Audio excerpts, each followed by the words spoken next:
are some of your tools, or what do you do? What do you think could start helping out save our own race? The first thing that we have to address when we deal with anything that we want to make great, become better, is accountability. We have to hold ourselves accountable for the mistakes that we're going to make, the choices that we're going to make, the decisions that affect other people. We have to hold ourselves accountable first. And then we have to stop using this language, hold you down. We need to hold each other up and hold ourselves accountable as a unit for the things that we do. Just like we sit here now, we're saying that media has done this monstrous thing to, so-called black people, but we let it happen. We teach our children that you want to work for somebody. You want to be somebody's loyal servant. That's what you're telling your kids. You want to go to college to get a job. That's exactly what you're telling your children. We have to be careful with our language. We have to be accountable. And we also have to learn. We have to be willing to learn, willing to open a book, willing to have original thought, think of things like we should, like we do on a cosmic level as the people that we are by nature. So, it's really simple. It's not anything that's a conspiracy, because a conspiracy is defined as something that's done in secret. None of this is secret. It's done right in front of our face. It's a bold-faced attack. And we're so complacent, we're so comfortable that we don't even see it. We're not even recognizing this as a bold-faced attack on us. They're hanging our people in 2010, 2011, 2012 in our face. That is an open invitation for war. And we're chilling watching Bad Girls Club on TV, eating that New York fried chicken, chilling, sending our kids to school with 30 milligrams of Ritalin every 6 hours, letting it happen. Sending our children to be trained by someone or something that isn't even worthy of the breath that we breathe. So once we get to a point where we know self, where there's knowledge of self, we build an infrastructure within our communities. Stop looking at each other as a target and look at each other as a safety net. We have to build something. We have to build with each other. We can't just say, oh, well, I'm doing it, so they get left behind and everybody's going to make it. Not everybody is going to make it, but you can't shun those who haven't been granted the opportunity you have. You make very, very valid points, and the one thing we do have to recognize is that the way to facilitate change, first and foremost, is to take responsibility for our part, but not just our part, but recognize what has also been done to us. Mr. Malcolm taught us that of all study, history is best qualified to reward our research. While we do not study the successes of our people, movements and their building, while we do not study the Honorable Marcus Garvey and the power that he generated and the UNIA at that time, while we are not studying what are the successes, is because we do not do self-study. I've studied history on the college level, you know what I mean? But on the college level, I was not introduced to Sheikh Anta Diop. I was not introduced to Doc Ben. I was not Chancellor Williams. those great sustaining historical works that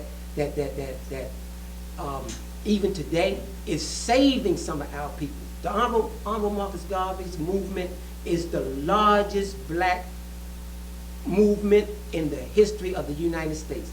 It reached throughout the world, and it influenced in South Africa, in Ghana. It had influence in South America.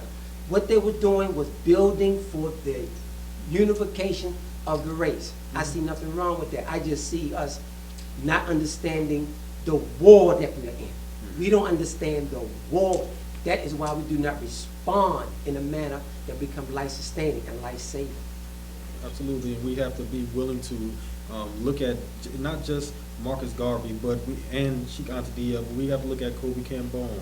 We have to look at Dr. Jerome Shealy. We have to look at these other people, Jawadu Kunjufu.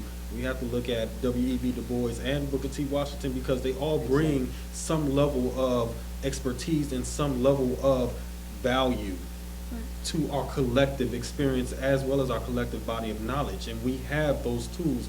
We just have to facilitate the discussion. Every person who's come after you, you have responsibility to teach them everything that you know. Every little cousin, little brother, little sister, anybody you come in contact with, you have that responsibility as one with knowledge.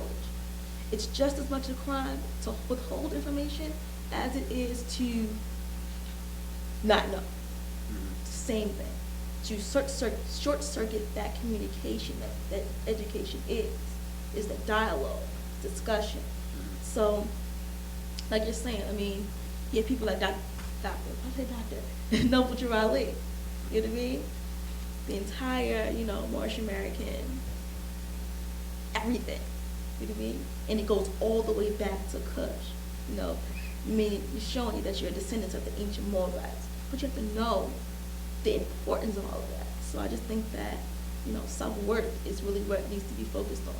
Like Brother Lumumba was saying, there's schools that teach this, but you have to be careful because some of them are being taught by persons who are not us.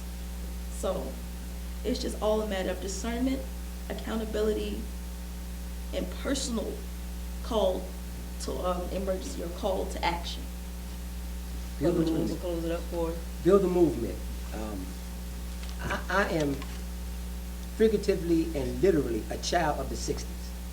I've seen the creative genius of our people. I've known its sustainability. I know I am here fighting for the liberation of my people because their spirit was placed in me based upon my people's out there organizing and challenging white world supremacy, trying to make a better and a brighter day. We still do the same thing today. 60 to 70% of our resources, our time and development should go towards our children. What is stopping us from using Drew Hill Park as a teaching ground? What is stopping us from taking advantage of our rooms in our churches and our sorority houses and our fraternity houses? What is stopping us from sitting our children down and teaching them? Nothing. All other people have done this. Nothing is stopping us other than the fact we don't recognize the kind of war that we are in. We got to bring it there. I teach children, and I do know that the greatest victory as a soldier is when you teach a child and that child feed it back to you. And they are willing and they're ready. They just want to be shown the way. Absolutely, absolutely. And the one thing we have to recognize is, with regard to everything that you're saying, you make very valid points, is that those children, we look at those same children 10 years later and we don't find the value in them because their parents are down. We haven't even heard them. And the one thing is, yes, they may have heard the information, they may have been getting what we've been giving them, we just don't like the way it's been packaged. So we have to value everyone within this community and see what we have to offer, and then further encourage and empower each other with regard to stepping up to regurgitating that same message to the next level. Regardless on how you feel or anything, the first thing that you have to do is love yourself. Self-love is more important than any love, and once you learn how to love yourself, then you can move forward from that point.